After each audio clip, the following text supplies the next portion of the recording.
What is up, everyone out there in the world of YouTube? It's me, your buddy Nessa, better known as GreatLove91 on the socials, and today is June 6th. It's a Saturday, so I am here to bring you my In Your House predictions as promised. First and foremost, I am super stoked that they decided to call this pay-per-view In Your House. Like I mentioned in the previous video, I have been watching wrestling since 1995, so I definitely remember In Your House, and it's just like a staple of my childhood, a staple of being a wrestling fan, and I think it's really clever that they brought this back, especially because we are all staying inside, so it's great marketing in my opinion, but I hope that even after this pandemic is over and stuff, that In Your House has like a rightful place back into the pay-per-view name, maybe just with NXT or maybe, with Raw and SmackDown as well. But either way, I am stoked for tomorrow. It's kind of weird watching a takeover on a Sunday though. I'm so used to like watching them on Saturdays. But no less, super excited. One of the first matches that I want to tackle is the NXT Tag Team Championship match, as Imperium will be defending their titles against the newly returning Breezango. I was super stoked to see Breezango be the ones to face, I think it was, I don't even remember who was in the match. I think it was like a three-way dance. Please excuse me because I don't remember who was in the match, but it was really cool to see Breezango back, and I was like, oh shit, like, they're back, because I remember, I think it was Fandango that got injured, and then Tyler Breeze kind of wasn't doing anything after that, but I think personally that they deserve to win the tag titles. I think that both, Fandango and Tyler Breeze were misused when they were on Raw and SmackDown. But I think now that they're in NXT, they have this chance to have like a resurgence, especially because like fans love Breezango. But at the same time, like Imperium has been super dominating, and they're honestly like one of my favorite tag teams on NXT right now, just because of their style. It's pure wrestling, if you will.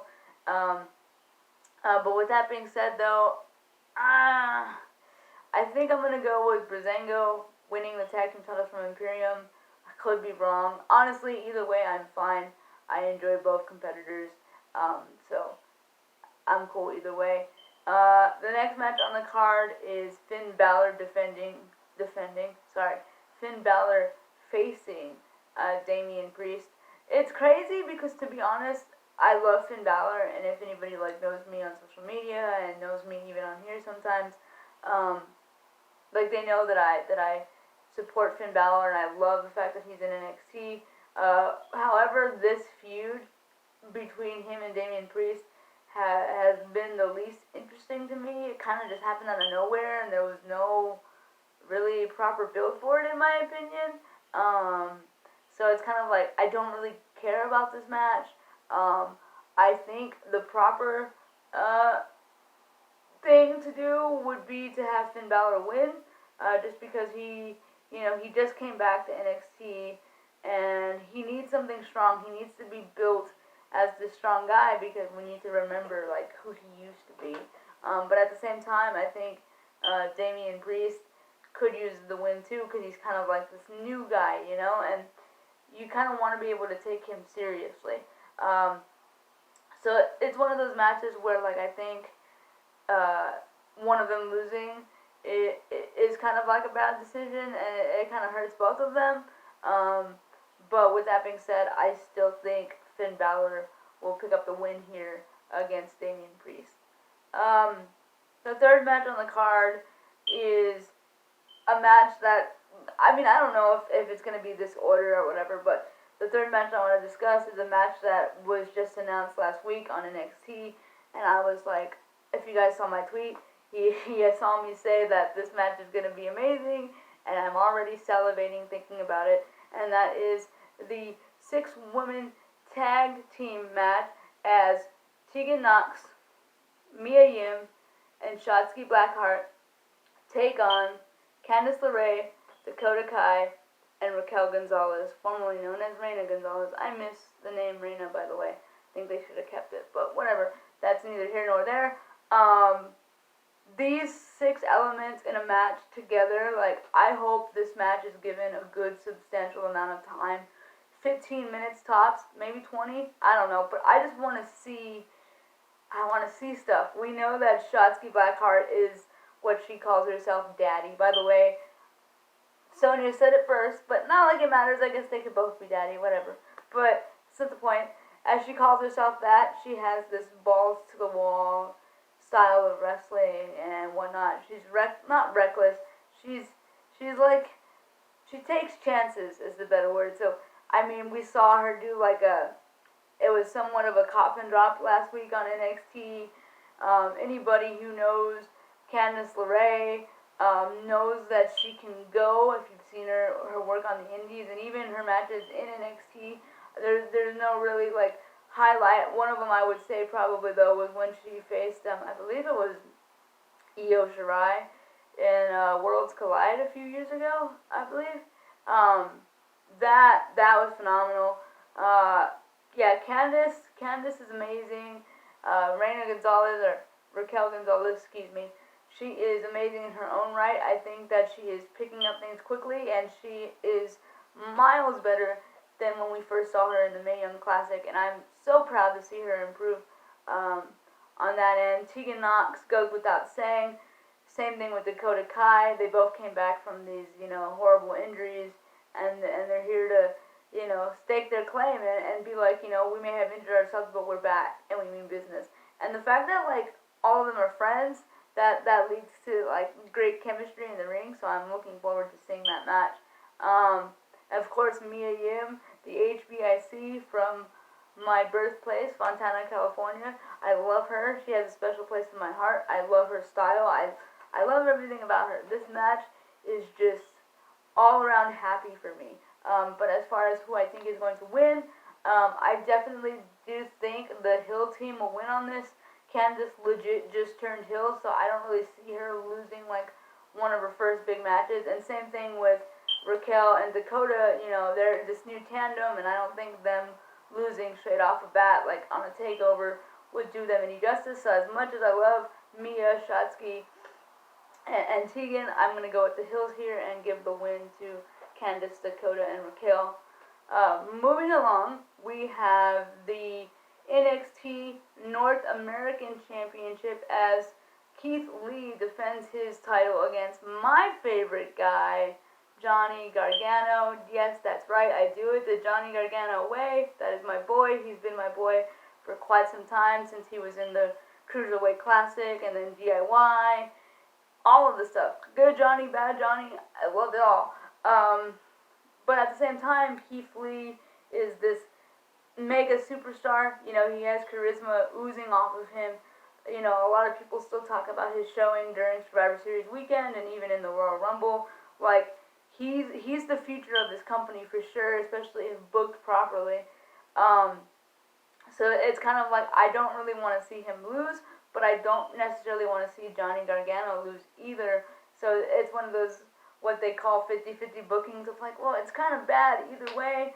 However, I still think that if Keith Lee loses here, he can bounce back somehow. Maybe he gets called to either Raw or SmackDown. I mean, we see that Matt Riddle is going to SmackDown, so maybe that's the same idea with Keith Lee here if he does drop the title, because that's where I'm going to go. I think Johnny Gargano becomes a 2-time North American champion tomorrow. Again, much like his wife Candice, they legit just turned heel. They have this like new persona going for them, the dinner with the Garganos. So I don't necessarily think them losing, right away is a good idea. So I'm going to go with Gargano here to become the new NXT North American champion. Moving forward, probably one of the most anticipated matches on the card. There's a lot of buzz surrounding one of these individuals. There's buzz around both of them, I guess, but one a little bit more so as of late, and that is Karrion Kross making his NXT TakeOver debut as he takes on Tommaso Ciampa. I'm excited for this match because even though I'm aware of Karrion Kross, aka Killer Kross, I never really like dove into his matches. All I do know is that he's this monster and he's like ruthless in the ring, and the same thing can be said for Tommaso Ciampa, the original daddy of NXT before Shotzi Blackheart took the moniker. Everybody's just calling themselves daddy these days. What's up with that, guys? But point being is they both have this like gritty style to them and this like larger than life presence, if you will. Like, you know that they mean business. You know what I mean? Like, they carry that aura about them. I'm a Tommaso Ciampa girl. I love the dude. I'm so happy that he was able to come back from his injury. I think he is one of the best NXT superstars. There's a lot of argument talking about how Adam Cole is quite possibly the greatest NXT champion of all time, but I definitely would put Tommaso Ciampa right there with him neck and neck. But again, Karrion Kross, he just got signed to NXT. He's already making waves. I remember at one point he was a free agent and people were speculating that he was going to go to AEW. People were speculating that he might go to New Japan. It was just a bunch of stuff, and the thing is, like, he's a huge asset for the WWE, so I think WWE definitely won around, if you will, when signing him, and so that being said, it's his first major takeover, and I think that he has to make a statement, and what better statement than to take out someone like Tommaso Ciampa. So for my prediction, I'm going to go with Karrion Kross defeating Tommaso Ciampa tomorrow. Yeah, and then moving forward is what I would call my main event of the evening. I know it probably won't be main event, but that's fine. It should be at least co-main event, as the NXT Women's Champion, and oh god, it pains me to say this, Charlotte Flair, defends her championship against Io Shirai and my girl, Rhea Ripley. Let me just say that I don't care who wins this match as long as it's not Charlotte Flair. Here's the thing, everybody knows I'm a massive Rhea Ripley fan. If you follow me on any of my social medias, you know that. If you follow me on here only, you know that. And I personally think that Rhea should have never dropped the championship to Charlotte anyway. I think it was a stupid, boneheaded move. I know the argument is, oh, they wanted to boost ratings for NXT. Why would you choose Charlotte Flair out of all people to boost your ratings? This is not me trying to hate on Charlotte, because I get that a lot.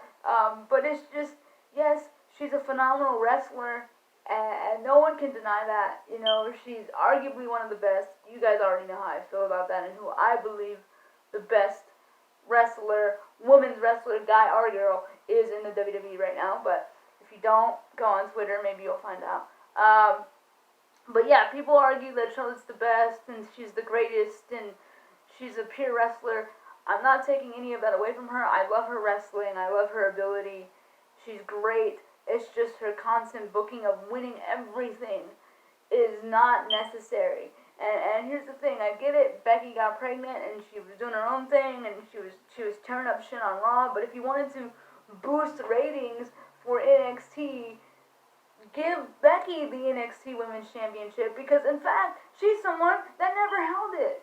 That would have made more sense story-wise, but of course, she would have had to drop the Raw title first. But my whole point is, I don't understand where in the WWE higher-ups' heads that Charlotte Flair is someone who boosts ratings, because she's not. She's a great wrestler, she's amazing, but she's never been over the way that the other three have. And when I say the other three, 4 horsewomen,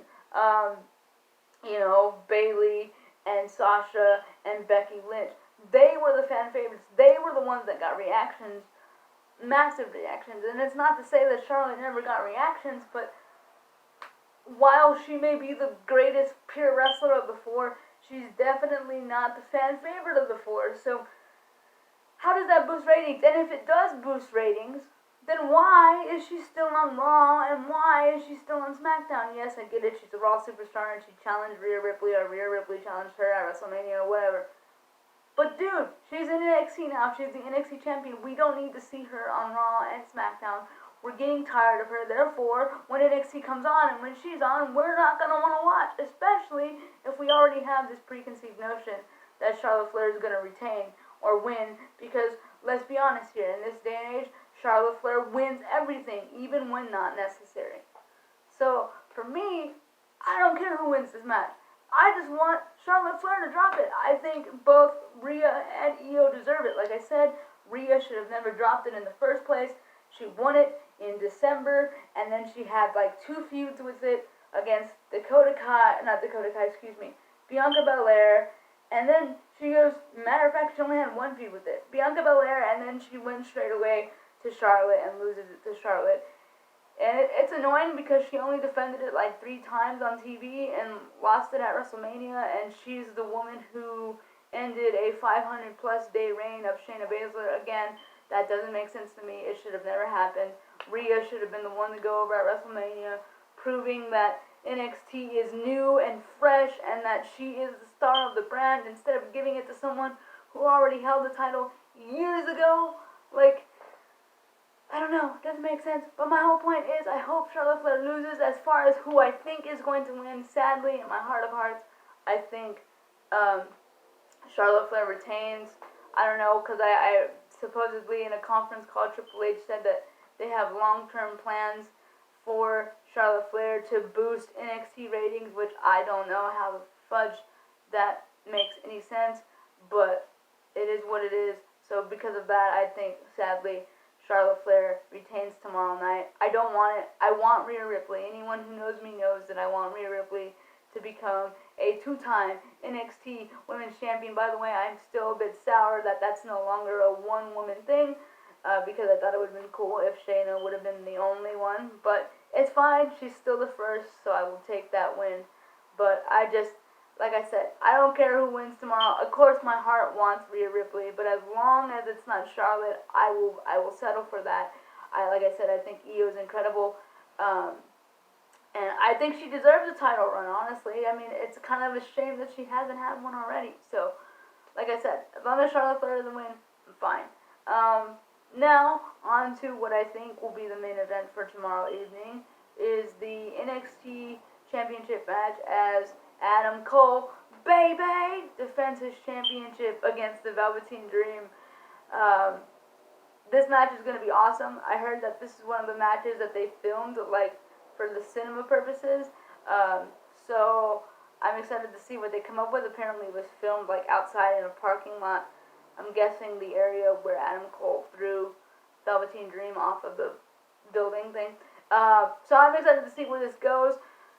I actually appreciate both wrestlers. I think they're both incredible. However, as of late, Velveteen Dream kind of found himself in the crosshairs of sexual allegations. I know I heard it on social media for like about a month maybe, and then it went away. So I don't know if like WWE is doing any investigating with that, or whatnot. And it always sucks when you see stuff like that, because like you don't want to automatically call them guilty, but at the same time you're like, I don't want to support someone who is taking advantage of younger people. You know, like it's hard. It's like, I don't know, because innocent until proven guilty, but it weighs on your heart.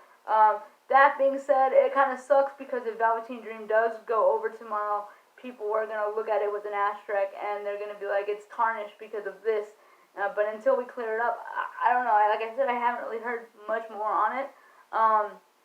That being said, like I said, I actually love both competitors. I cheer for both of them. I love both of them in the sense of that they have these larger-than-life characters and they both have me invested in whatever it is that they do. And to be honest, I have been wanting Dream to be the NXT champion for quite some time now. I just don't think right now is the right time because of everything that is going on. But at the same time, like, they keep saying Adam Cole is the best NXT champion of all time. They keep hammering that in, so I'm like, I don't want him to lose it anytime soon, and I think that if he does lose it eventually, I think he's going to lose it to Karrion Kross. So that being said, I am going to go with Adam Cole retaining his NXT championship tomorrow night. And yeah, that's it, guys. We are 19 minutes in, so sorry if I talked for a long time, but I hope you guys enjoy this prediction video. I hope you guys will enjoy NXT TakeOver in your house tomorrow. I think it starts at 4 p.m. Pacific Standard Time. Or no, not 4, sorry. 7 p.m. Pacific Standard Time, and then 4 p.m. Yeah, wait, I'm so confused. 4 p.m. Pacific Standard Time, 7 p.m. Eastern Standard Time. There you go. That's what I wanted to say. I believe that's the start time for tomorrow. Like I said, I am super excited. I can't wait. I love wrestling, and this is like a card that I'm actually looking forward to. So, yeah, I hope you guys enjoy tomorrow. And if you like what you saw, if this is your first time watching one of my videos, hello. If you're a returning watcher, hello. I appreciate all of you. But if you like what you saw and you want more, please like and subscribe. Turn the bell notification on if you want to, or I think it's down there actually. Yeah, it is down there.